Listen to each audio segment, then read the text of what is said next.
Terungkap pelaku pembunuhan Bribda DP, sama-sama pangkat Bribda, kini ditetapkan tersangka.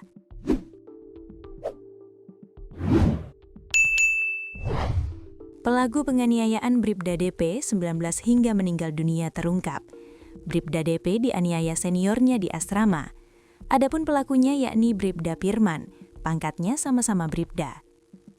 Bribda Pirman statusnya kini ditetapkan sebagai tersangka oleh Polda Sulsel. Hasil pemeriksaan, penyidik menemukan kesesuaian antara keterangan pelaku dan hasil pemeriksaan medis. Kapolda Sulsel Irjen Pol Juhandani Raharjo Puro mengatakan, keterangan Bribda P itu dihubungkan dengan hasil pemeriksaan dengan bidang kedokteran dan kesehatan (Bidokes), terdapat kesesuaian.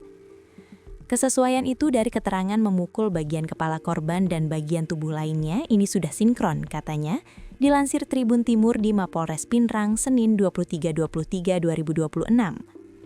Juhandani belum ingin mengungkap motif Bribda P melakukan tindak penganiayaan kepada Bribda DP.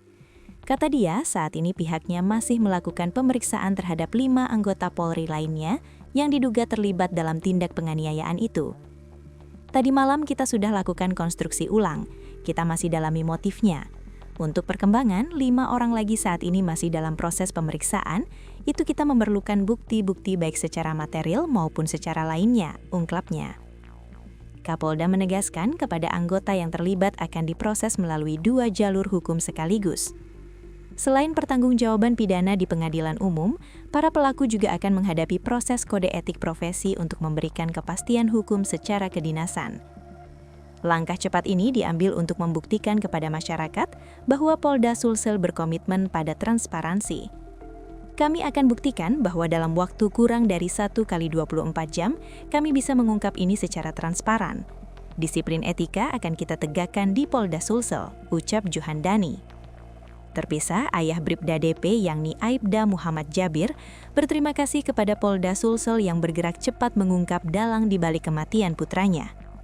Iya, tadi Pak Kapolda bilang kalau sudah ada tersangka. Tentu sebagai orang tua kami berterima kasih. Kami hanya ingin keadilan, ujarnya.